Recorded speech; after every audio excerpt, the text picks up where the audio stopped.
नमस्कार, आप देख रहे हैं स्पेशल रिपोर्ट। आपके साथ मैं हूं ममता तिवारी। सीरिया के राष्ट्रपति बशर अल असद की प्लेन क्रैश में मारे जाने की आशंका जताई जा रही है।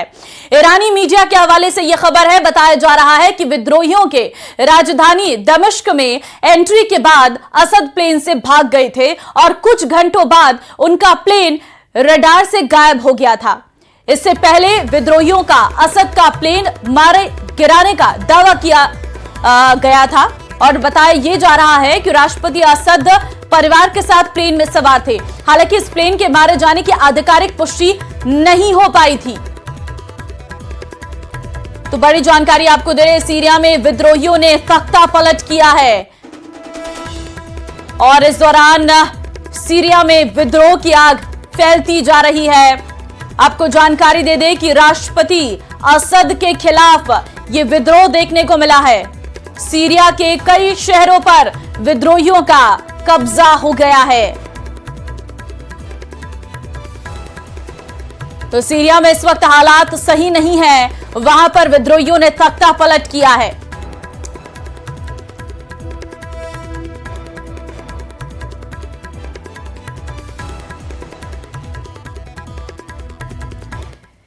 सीरिया में फिलहाल विस्फोटक हालात बन गए हैं। विद्रोही राजधानी दमिश्क में घुस गए हैं और इस दौरान दमिश्क में राष्ट्रपति भवन यानी असद के आवास में लोग घुस गए और वहां का सामान लोग अपने साथ ले गए।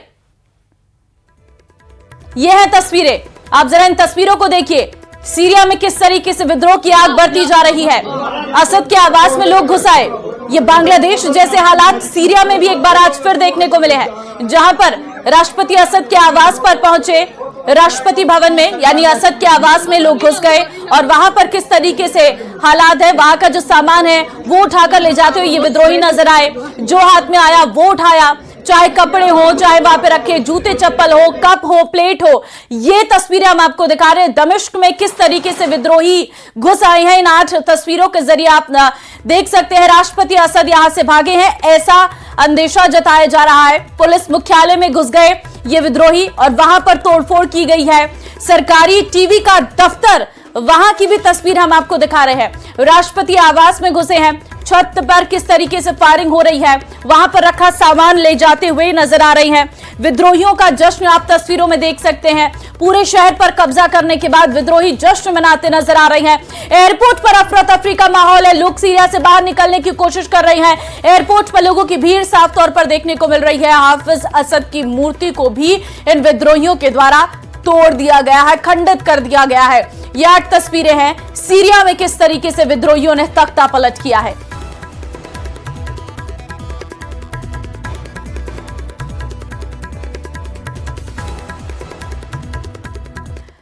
सीरिया की बशर अल असद सरकार का तख्ता पलट कर दिया गया है। विद्रोहियों ने राजधानी दमिश्क समेत कई शहरों पर कब्जा कर लिया है। देखिए जरा।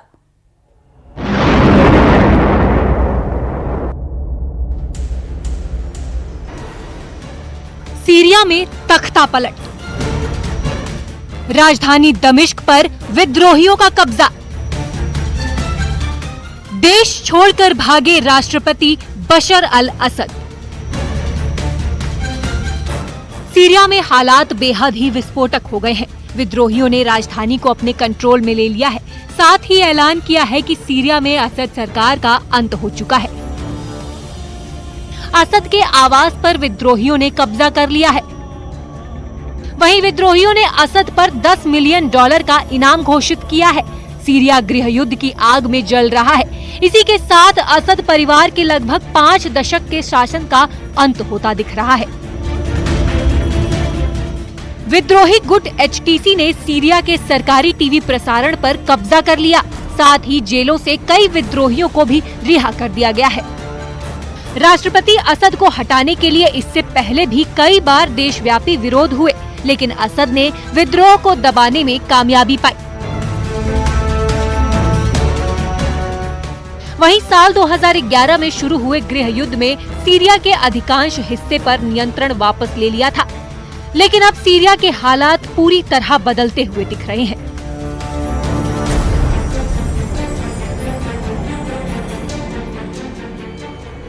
असद ने सालों तक शासन चलाने के लिए रूस, ईरान और लेबनान के हिजबुल्लाह जैसे अपने सहयोगियों पर भरोसा किया।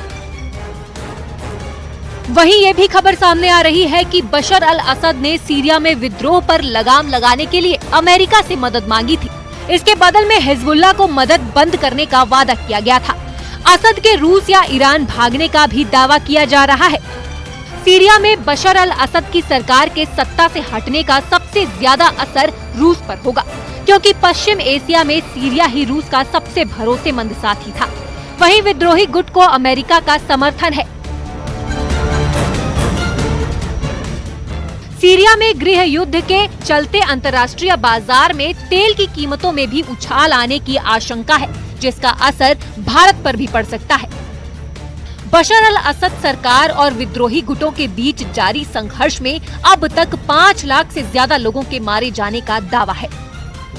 साथ ही बीते 13 वर्षों में सीरिया से करीब 68 लाख लोग देश छोड़कर जा चुके हैं। Bureau report, news 18।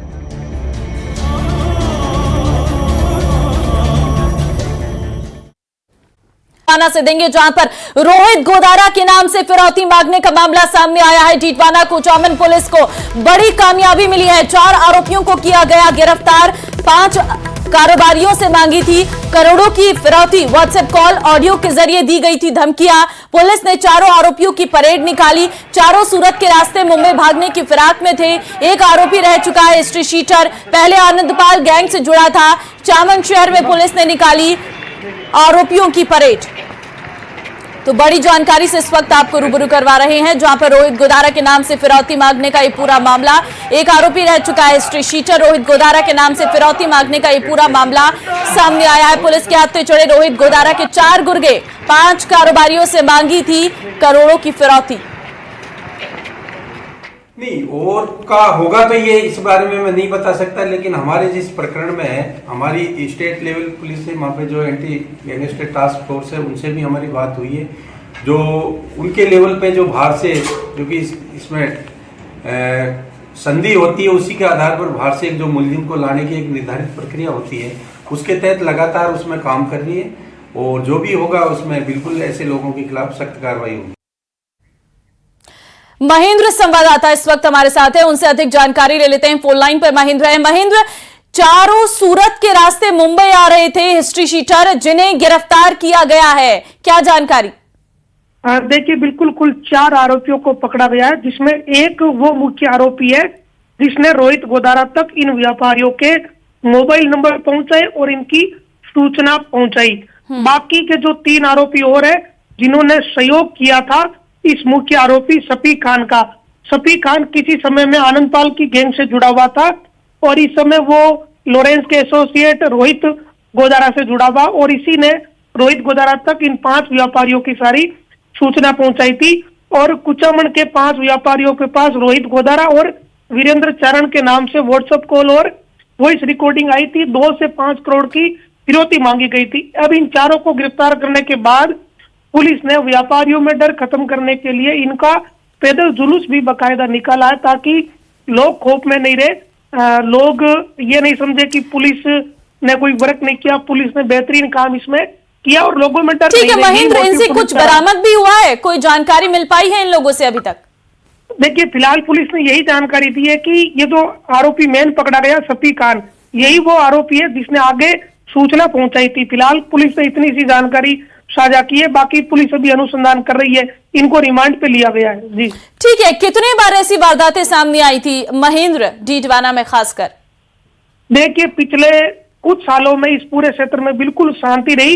ये पहला ही ऐसा मौका था आनंदपाल के एनकाउंटर के बाद जब व्यापारियों से इस तरह की फिरौती मांगी गई हो। तो पिछले कुछ सालों से बिल्कुल यह संगठित अपराध नहीं के बराबर रहा, लेकिन एक बार फिर इसकी आट एक तरीके से महसूस की गई है और इसी कारण पुलिस को इनका पैदल जुलूस निकालना पड़ा ताकि लोगों में डर नहीं रहे। जी ठीक है महेंद्र, अब क्योंकि इन 4 लोगों की गिरफ्तारी हुई है, क्या इस गैंग में और लोग भी शामिल हैं? ऐसी कोई जानकारी सामने आई? देखिए, अगर किसी समय आनंदपाल से जुड़ा हुआ सफी खान अगर आज लॉरेंस ग्रुप के रोहित गोदारा से जुड़ा हुआ है, तो कहीं ना कहीं आनंदपाल के वो गुर्गे जो आज भी अपराध में सक्रिय है, जो आज भी अपराध कर रहे हैं, वो पहले भी कई बार ये सामने आ चुका है कि लॉरेंस गैंग। ठीक है महेंद्र, बहुत धन्यवाद फिलहाल आपका तमाम जानकारी देने के लिए।